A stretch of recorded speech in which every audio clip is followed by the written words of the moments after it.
Hey, Adi, do you want to just talk so I can see if we can hear you?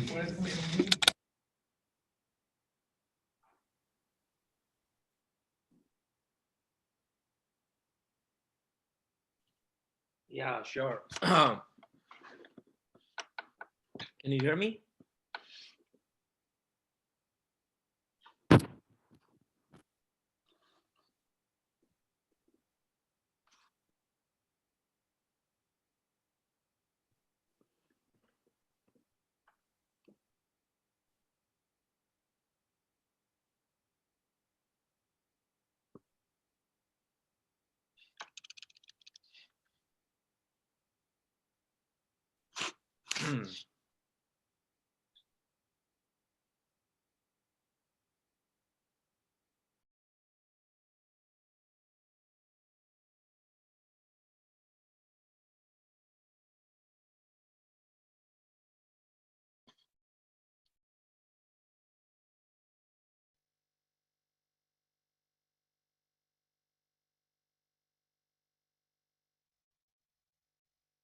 Can you hear me?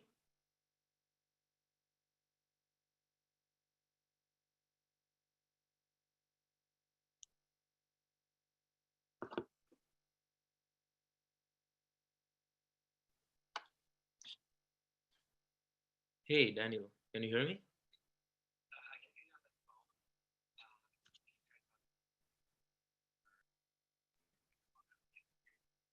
Yes. Here it's. Can you hear me? Yep, we can hear you. Perfect. Good afternoon. I'm going to talk about psychosocial aspects of ICU care.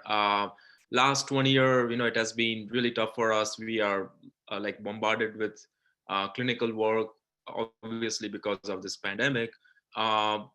Just taking a step back, I came to realize that there's so much things that we are not focusing on because of our heavy clinical work. And one of the most important things in the ICU care that I think needs more attention is the psychosocial aspects.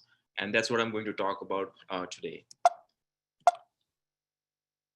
I have no disclosures. So we all know that there are long-term consequences on the physical and the mental health of patients in our ICU. Not only it can cause cognitive decline, but it can also cause post-traumatic stress disorder and depression. There was a very interesting study of 820 critical ill patients. It was multi-center study, which showed that ICU patients had cognitive impairment after 12 months of critical illness that was severe in severity, that of mild Alzheimer's dementia, and also moderate traumatic brain injury. So that just underlines the fact that uh, our ICU patients, they undergo physiological change when they are out of the ICU long term. So one of the largest risk factors for ICU related cognitive impairment was delirium, and um, and recognizing the importance of managing the deliriums, Society of Critical Care Medicine updated their management of pain, agitation, and delirium guidelines in 2013, and they suggested the ABCDEF bundle, which we all know, to manage pain. Doing the spontaneous awake trial, spontaneous breathing trial, choices of analgesia and sedation, management of delirium, importance of mobility, and also most importantly, the family engagement and empowerment. And that is going to be my focus of this talk today. So we all know that family members, we have all dealt with family members who are very anxious and depressed, and even studies shows that the incidence of anxiety and depression is pretty high in caregivers. And there are other studies which show that similar to our ICU patients, their caregivers also have long-term psychological effects, uh, and that is obviously because of the critical illness and the nature of it. And obviously if there is cognitive or any physiological deterioration in the and in the patient, then obviously the family members is adversely affected as well. um, And obviously, like, with the critical illness, the rapid pace of the things that is going on in the ICU, there are a lot of uncertainties and stresses. um, and it's very important, that's why, to make sure that we address the family members anxiety in regards to in those uncertain times, and make sure that we really take good care of them. um, and and also, we have seen that, on the other hand, if we try to work with family members, then they can be a huge asset to our critical care team, because they provide our patients with psychological and cognitive support. um, and they actually relieve the anxiety and distress in the patient. um, and while engaging to the ICU team, they actually make the patient feel that they have been taken care of, not only by their family members but also by the doctors. So having a good communication, having a good rapport with family members is extremely important, because that just gives a reassurance to the patient that they are in a safe environment, and that will give them a chance to sort of recover. uh, so involving family members, we have seen that can reduce the duration of delirium in the patients, but it can also reduce caregivers' anxiety. So all benefits with making sure that the psychosocial aspects of the family who is in the ICU is taken care of. And again, like, for us, it might be this is XYZ patient coming in with this COVID pneumonia, but again, like, they have, because of that pneumonia, maybe they have lost a job, they have lost their livelihood, they have lost someone who their loved one. And even recognizing that thing, the story behind every patient goes a long way in regards to providing them with this holistic care that we should provide to all our patients. We also know that, now the question is that whether the anxiety and depression of the caregivers can translate into patients' delirium. And actually, there was a study done which found that there was no association or correlation between the anxiety or depression of family members and delirium of the patients. Because you can always ask a flip question: what if, let's say, the caregivers is, they are having some psychiatric illness or some psychosocial issues of themselves, and they are actually bringing all these stressors to the hospital and to the patient. But we found that was not the case, because that study found that there was no correlation. So again, all benefits of making sure that we involve the family without any evidence of any uh, adverse outcomes, I would say. um, so there are some families which keep ICU diaries, and that just keeps a track record of patients' experience during the ICU. And that actually has been shown to decrease anxiety and PTSD symptoms, because uh, that really provides you with a clear timeline about what happened in the ICU. Most, like, let's say if the patient, with COVID pneumonia, let's say, just give you an example, is was really doing really bad. Let's say initially, got intubated. Let's say they got central lines, and they had a pneumothorax, they had a chest tube, and all those things, and then they recovered and they went home. Now, if you just ask the patient about their ICU experience, they might only remember, oh, I it was very painful to get all the lines and tubes. But let's say if somebody had a clear-cut documentation that, hey, you were doing you were like, on the verge of dying, and you recovered and made a long progress towards recovery, and you are now home, that can give a different perspective of what happened to the patient in the ICU, and sort of like, like grounds everything into objective sort of data, so that patients don't sort of just remember the traumatic events, but also can celebrate the success of getting better and being with their loved ones. So ICU diaries is another example by which we can by which family members can help the patients, and family members themselves can get their anxiety alleviated. Um, so there was a clinical trial in 36 Brazilian ICUs to study the impact of family engagement on the incidence of delirium. And they actually had two cohorts of patients. In one cohort, they allowed the family to visit, you know, it was a flexible visiting model. They were allowed to visit the patients up to 12 hours per day. And the other cohort had a restrictive visiting model with 1.5 hours a day. And they wanted to see whether, any of these groups had any correlation with incidence of delirium.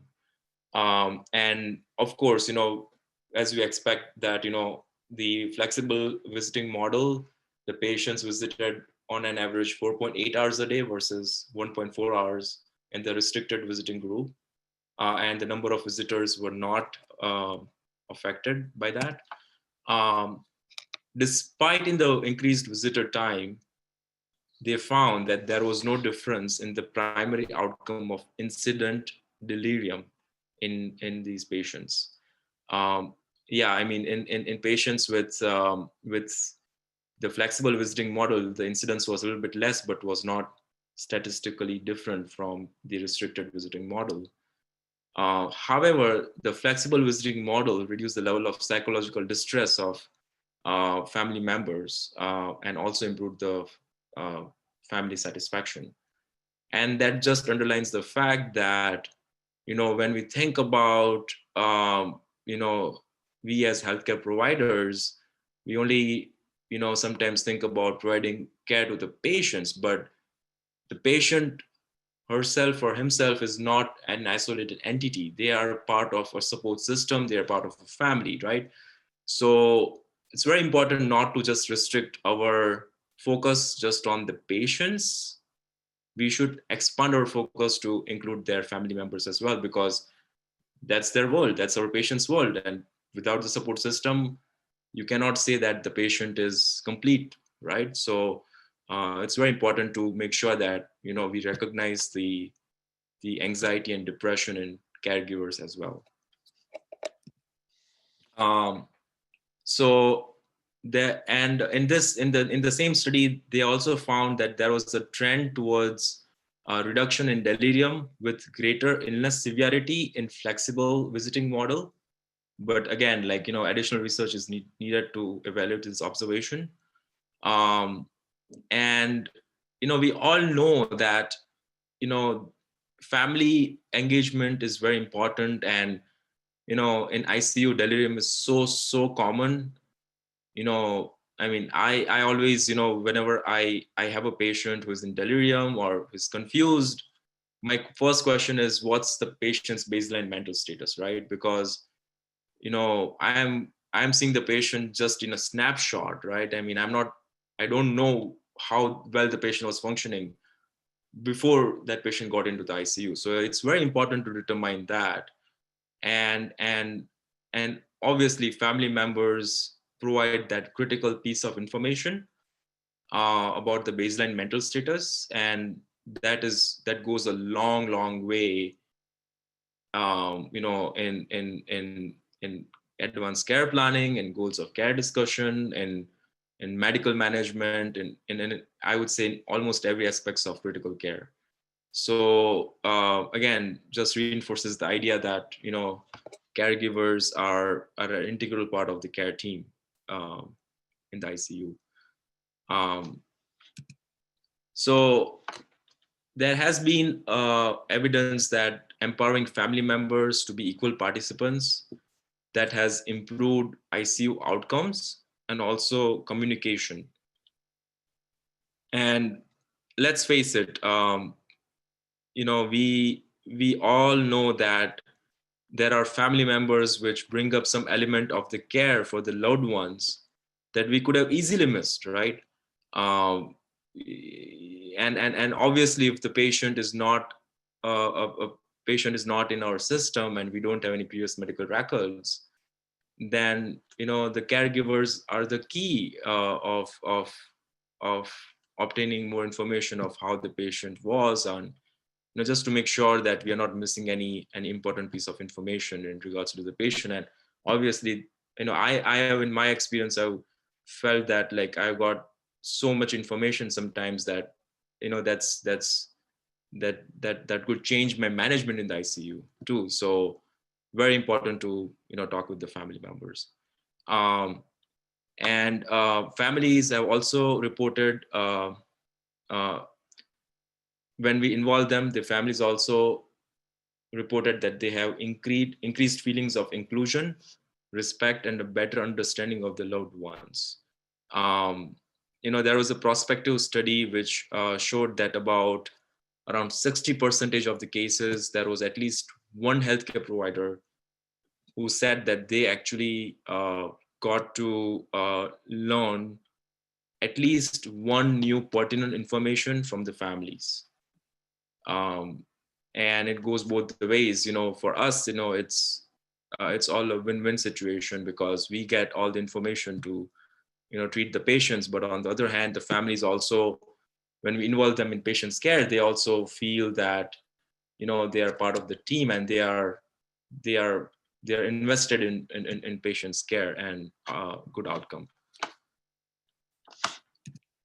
So increased focus on we know that increased focus on communication with the family members early on in the ICU definitely helps to improve the ICU length of stay and also satisfaction. I had multiple cases where just like I could have seen that patient could have been in the ICU for weeks or months, but after clarifying patient's values systems and patient beliefs with the family members, we made them we did not pursue aggressive medical treatment, and you know and sort of aligned our care with their values, and that definitely helped with improving resource utilization, and also with patient satisfaction. So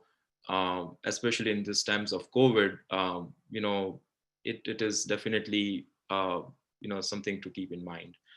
Um, so we previously, like whenever we have some traumatic event with the patient or some acute situation going on with the patients, like let's say patient has a cardiac arrest, we usually used to, the previous thinking was, just not expose the family to this, to this, and there are some family members who will be traumatized by that whole situation.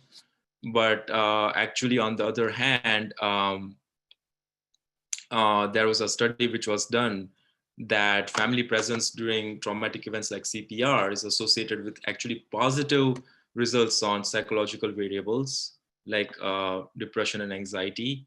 And it did not interfere with the medical efforts or increase in the stress in the healthcare team or result in medical legal conflicts. So again, you know, just to show that what we assume is so much different than what the data shows, right? I mean, the data is very clear. Even while you're doing CPR, there is no point in, having the patients, you know, go outside in the waiting room. If they want to witness it, it's up to them. If they're comfortable witnessing it, they should be allowed to do that. because again, this is associated with positive outcomes. So again, overall, like, it seems that, all the evidence suggests that, critical illness is not only affecting an individual, but also the support system. And instead of, I would say, a patient-centered outcome, I would say patient and patient support centered outcome is broader and more appropriate term, because when we just say patient, we miss out on their support system, and because patient doesn't stay in isolation. Again, they are with their community, they are with their families. So yeah, it is a very critical illness is a crisis for patient and family. And yeah, it's very easy to sort of like forego the psychosocial aspects, or psychosocial needs of the family and the patient, when we are addressing physiologic instability in the ICU. And that's extremely easy to do that. And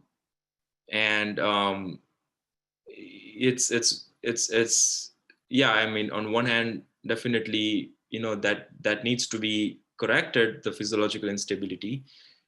But at the same time, back of the mind, we have to remember that the psychosocial needs are also, if not more, but as important as the physiological instability. Um, so in critical care, we value performing clinical tasks more or attending the psychosocial needs of the patient and the family. And in critical care, there are various factors which we'll talk about later in the lecture, that that prevent us from meeting the psychosocial needs of the patients and the families. um, and there's like a very, very strong amount of evidence that there is a very close correlation between the psychosocial and the physiological problems. uh, if somebody is having anxiety, depression, not happy, then they have high levels of cortisol. And obviously we know that these patients are at high risk of getting infections, and they have low immunity. So there's definitely an objective evidence there. And again, like when we talk about critically ill patients, they are in the end, they are humans, right? So, and all humans, they need that sense of common and predictable kind of psychosocial need. They have that like kind of reassurance that, you know they are in a safe place, that they are getting all the medical treatments that they need, uh, or any type of anxiety or any other worry that they have. And they also need to feel the support from the healthcare team and also from their family members. And again, like different kinds of family members and different kinds of patient population, they have different kinds of psychosocial needs, and that also differs where the patient falls on the health to illness continuum. Um, so if we look at objectively, like there are few things that we can say that family members would expect from the healthcare team, is to first of all obtain an accurate information about their loved ones. Secondly, they definitely expect support and reassurance. And finally, they expect to be with the patient. Again, like with this COVID pandemic, this third need to be with the loved ones has been disproportionately been affected. And as we can see, it is also affecting the well-being of the patients. as well. And we'll talk about, this kind of psychosocial stressor on the patient and the families in COVID pandemic later in the lecture. But I just wanted to talk about that, just to, make sure that this is what we get, that this is what the patients expect every single time. Again, the psychosocial needs, it's not just up to the nurse or the bedside nurse or just up to the doctor, but I would say every member of the healthcare team should work integratively in a multidisciplinary fashion to make that happen, including the physical therapist to mobilize the patient, including the case manager, including the pharmacist to teach the patient on how to use the medications and all those things. So it's a multidisciplinary effort. So some of the barriers of meeting the needs of the family might be related to the complexity of the critical care environment. Uh, you know, if there is too much complexity going on, then we tend to focus much on the critical care aspect and not on the patient's emotional toll that they have. And again, like, in the ICU, it's very high tech and very fast paced environment, right? And just by using all the medical jargons, like, echo showed this or CT scan showed that, or all those things, we really have to, like, sort of talk to them as in a very simple words, what it means to the patient and how it affects to their loved ones, right? So that is also very important. And again, like, other barriers are the physical environment. There are some, especially in COVID, like, we have all the negative pressure rooms sometimes, and um, rarely, like, patients get seen at all, like, by the healthcare team, because obviously initially we had the PPE shortage, but even now, like, I wonder how much time we go and examine the patient or even talk to them, unless it is absolutely necessary and required. In order to understand the psychosocial needs of humans in general, we have to understand the growth and the development of the family members that influence the psychosocial needs, and different people respond differently, right? For example, a young teenager would, let's say, if he or she got some fracture of their head or neck, or if their outward appearance is affected by their illness, then that's going to be a severe psychological stressor to young adults. But as compared to if the same thing happened in an elderly patient, then it might not be that much of a stressful incident for them. So again, we have to keep the context of who is the patient and knowing the patient very well. So I'm going to talk about Erickson's 8th stage of life. I when I read that, I really felt that this is very pertinent to the topic that we are talking about, because we have patients with different age groups, and I'm just going to skip, like, the pediatric age group. I'm just going to come to the teenage years. There are 8 stages of life, that's by Erickson, and right from the birth, the patient goes through different life cycle. So, and depending upon which cycle the patient is, they have specific sets of requirement. So I'm going to talk about the stage of acquisition of fidelity. And this is when the patient is between 13 to 20 years old. We take care of patients more than 18 years of old. So I'm going to talk about this. So these patients, they have identity versus role confusion. They are still searching for their identity. They they really worry about how their peers see them.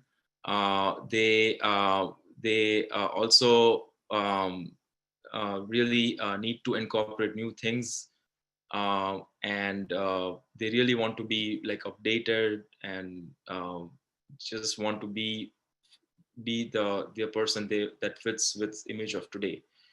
So as a physician, what we can do to really have a good rapport with these patients is to uh, recognize that their peers are important, and they have very powerful influence on their identity.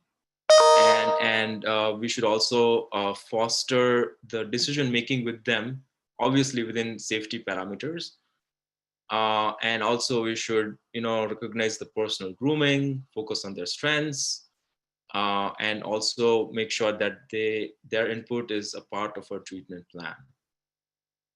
The next stage is acquisition of love, intimacy versus isolation. So in this phase, humans become a little bit more mature. They have increased importance of humans' closeness. Their for them is interpersonal intimacy with another adult is important, and their and it's also important to know what they feel and what the expectations are. And if they don't have intimacy, then they will isolate and they will lack spontaneity. So in this phase, obviously, if the it's very important to recognize patient's spouse or patient's family members, and also make sure to involve their family members as much as possible, obviously with their permission. um, and also it's very important to, if you want to get out a good rapport, to talk about the life in general, of their ambitions, of what they want to achieve in life. uh, Talk about children, work, hobbies, and obviously with them openly and honestly communicate about their condition. um, and the next stage is generativity versus stagnation. And these individuals, they are from 45 to 65 years of age, and they have this enhanced sense of self-esteem. And they the individuals combine their personalities and energies in producing fulfilling relationships. So that is very important to them. And job fulfillment, offspring, creativity is important. So obviously, like, we should recognize these patients work and show respect and concern. And and and obviously go and honestly communicating with the patient about the condition, and provide the information to the family members as well. um, and then the last stage is the acquisition of wisdom, which is our elderly patients more than 65 years of age. And they are more accepting most of the time of their own life. uh, and and uh, they have this emotional integration which provides the strength to deal with the life as it is right now. So I always talk to my elderly patients with addressing them with Mr., Mrs., or Miss, or by title, because they definitely appreciate when we treat them with respect and dignity. um, and um, and obviously providing them with control of pain, uh, to enhance their dignity, and um, recognize their significant others are very important in their decision making. So those are things to keep in mind when talking to different age groups of patient. Um, so talking about the needs of the patient, Maslow actually categorized the needs in terms of a hierarchy. So the most basic requirement is a physiological requirement, because without that, there's no life. Then the patients, they expect the safety and security. Then comes love and sense of belonging.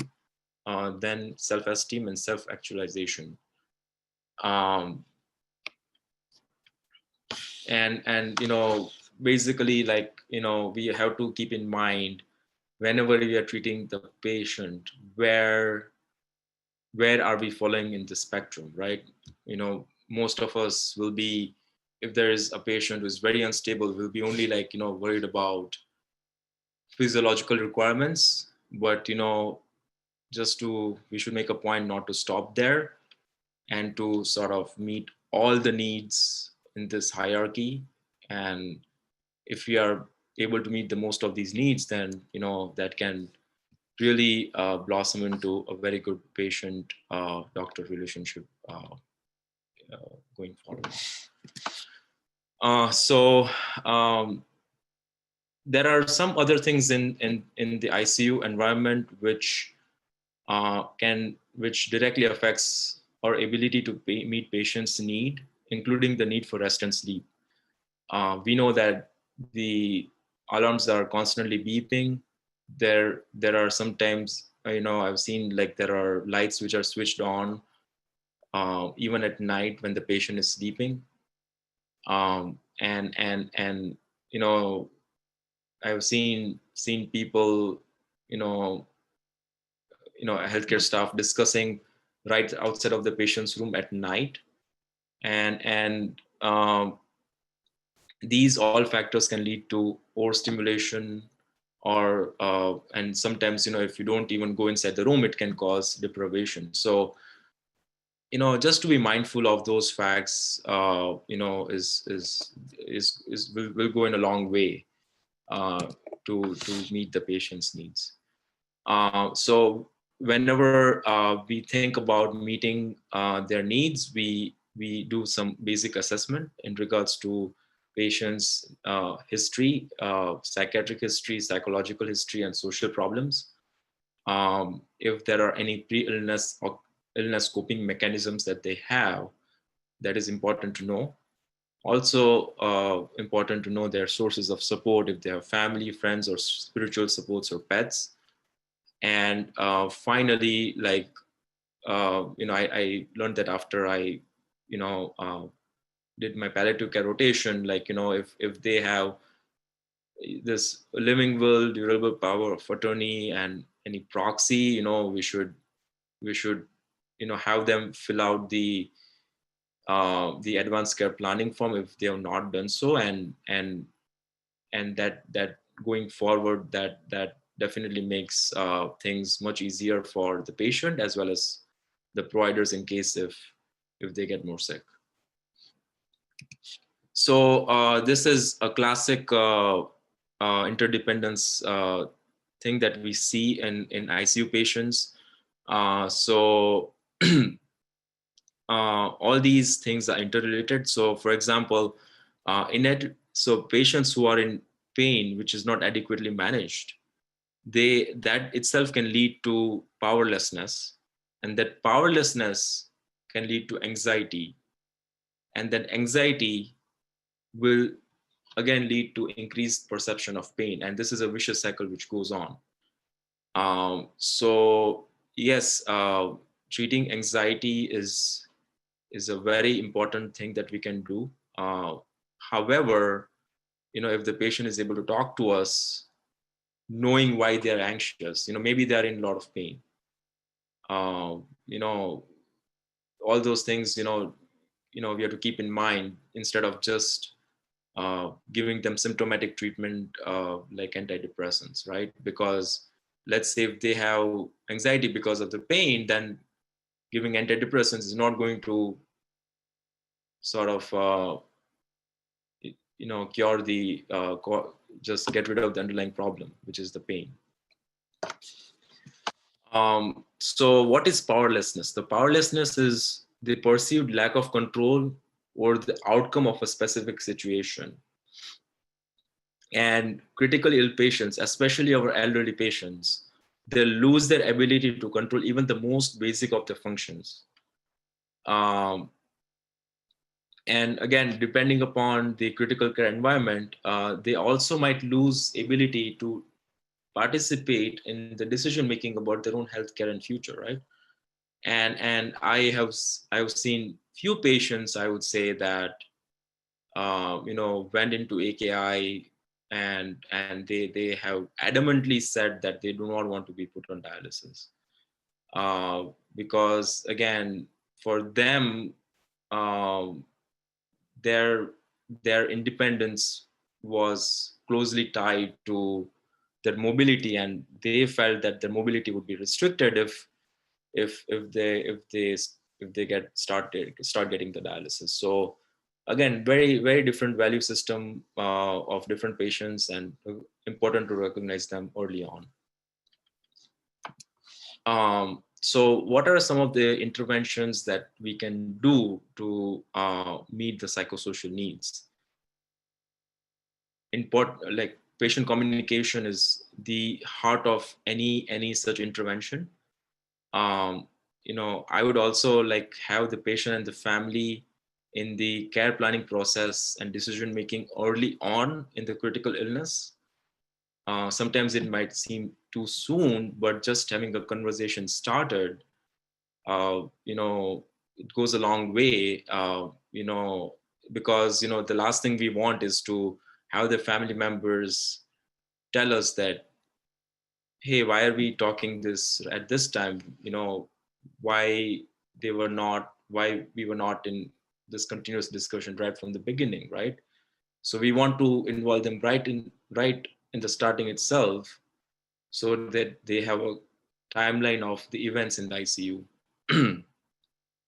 And we have to encourage the patient and the family members to meet with spiritual support staff if they would find this helpful. I always ask my patients about if they want to meet chaplain and any other spiritual support staff that we can make them available. And especially if somebody is at end of life, the family members really appreciate that gesture. And again, whenever preparing for any procedures, even like upcoming procedures that might be indicated in future, it's always best to prepare the patient for that eventuality so that it doesn't come as a surprise, um, and they're adequately mentally prepared for that. And talking about the psychosocial aspects in especially in COVID era, this is something that I experienced during this COVID surge, and not this, but even before this surge, that there is a sense of communication gap during because of the restricted visitation policy. Um, and again, like without the families, I feel that without the families in the hospital, I feel that teams are missing on essential knowledge about the patient. And just to give you an example, like I had a patient, currently admitted to pod 1. I was cross covering, and that patient initially he's a Spanish speaking patient. So he initially told the day team that he was agreeable uh, to intubation. He was COVID pneumonia. He was on heated high flow, and he was agreeable for intubation if required. But however, when he got tachypneic and more hypoxic, he wanted us to call his family members to ask them what he should do. And his family members, they wanted to not go for the intubation and wait if he improves on the heated high flow. And talking to the patient, I felt that the patient and his family members were on different page. Patient wanted the intubation, his family members wanted to wait. So, and patient did not want to override the wishes of the family members, but at the same time, he he did not even want to disobey them, right? He was like, okay, let me talk to my family more and come to a decision. So as a healthcare providers, I was put in a very tough situation, because obviously I want to follow what the patient wishes, but the patient is also wishing that he talks to the family even more to come up to a final decision. So and then especially in situations like this, like I feel that if the family members would have been at the bedside, then it would definitely that would ease a lot of suffering and for the patient, and also uh, make uh, make our jobs also a little bit easier, because the communication gap is really frustrating sometimes.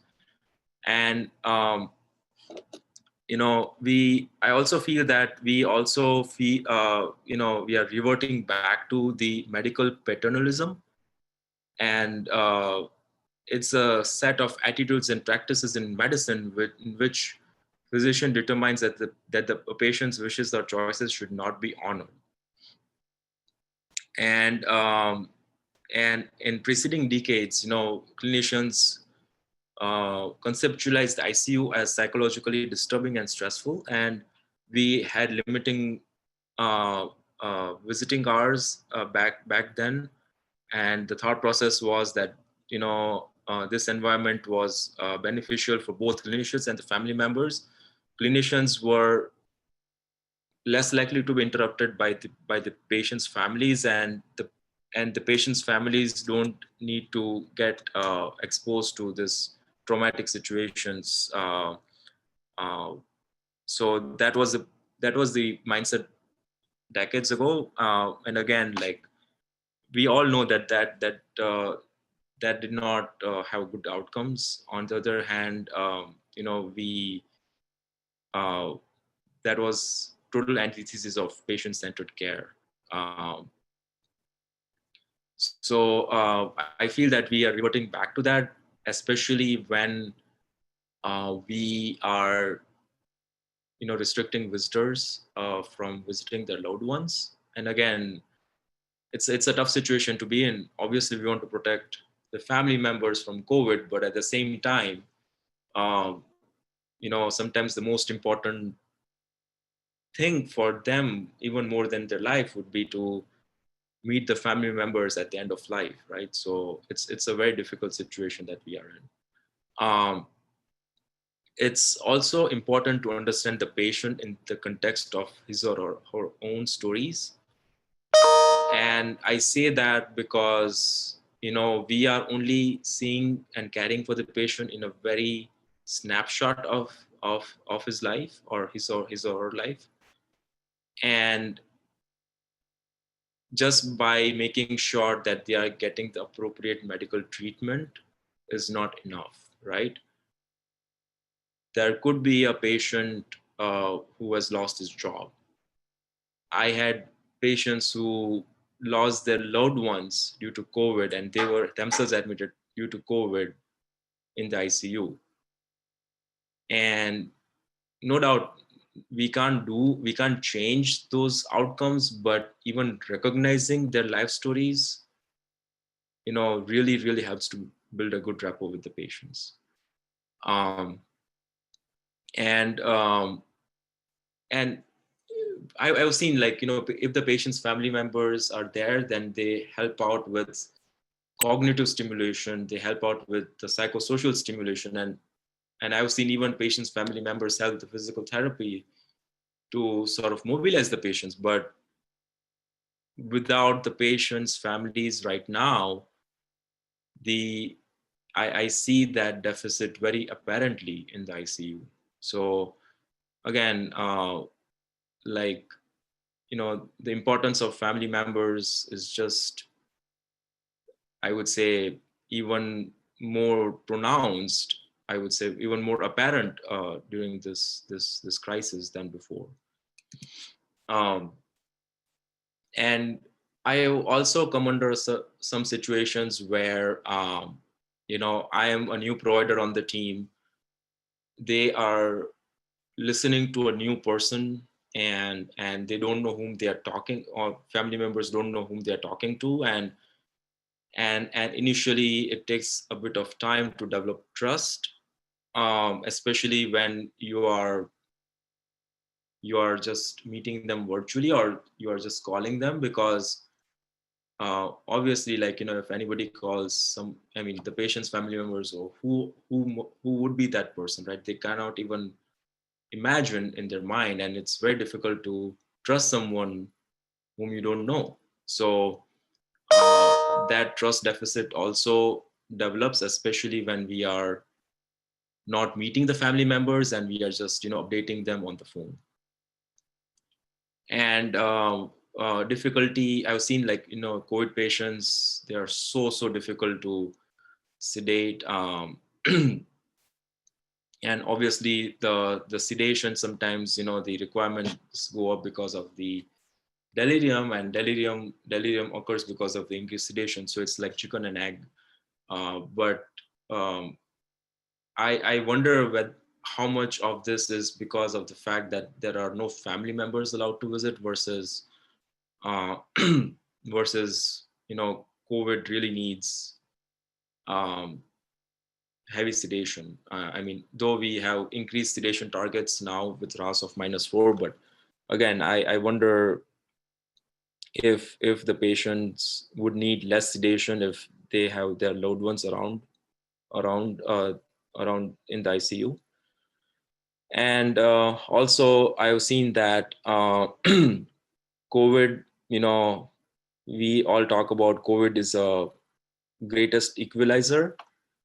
It affects all the humanity as a whole, but it also has exacerbated racial and socioeconomic disparities.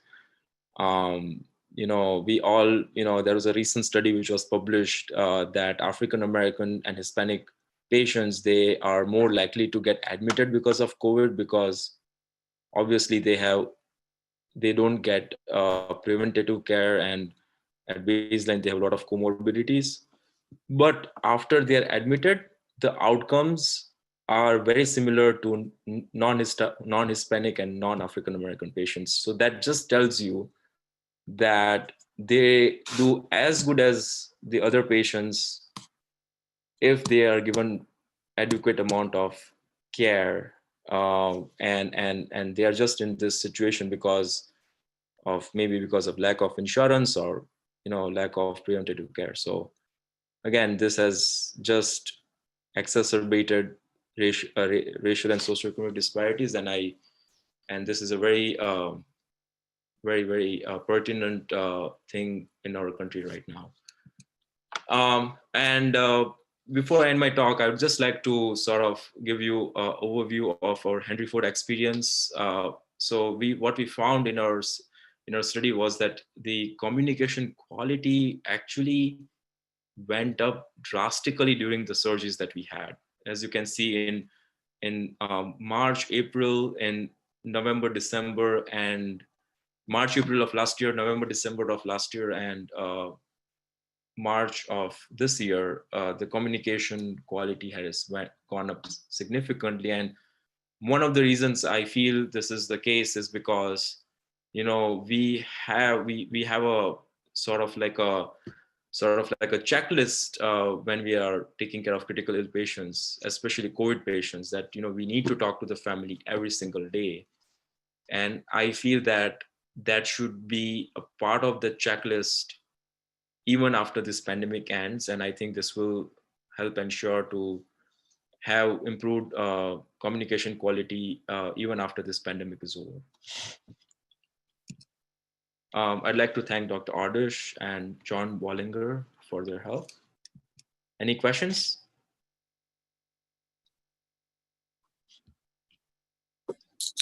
Hey, Aditya, I have a question.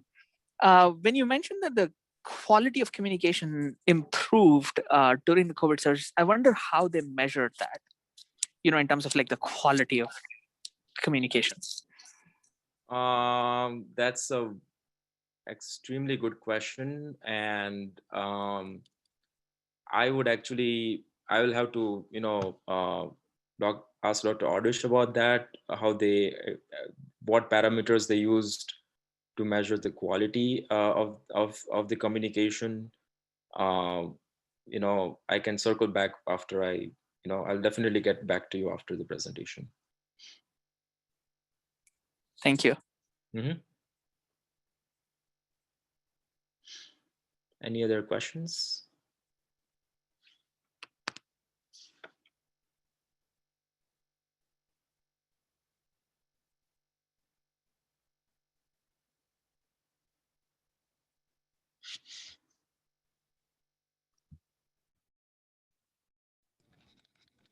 Thank you, Adi. Mhm.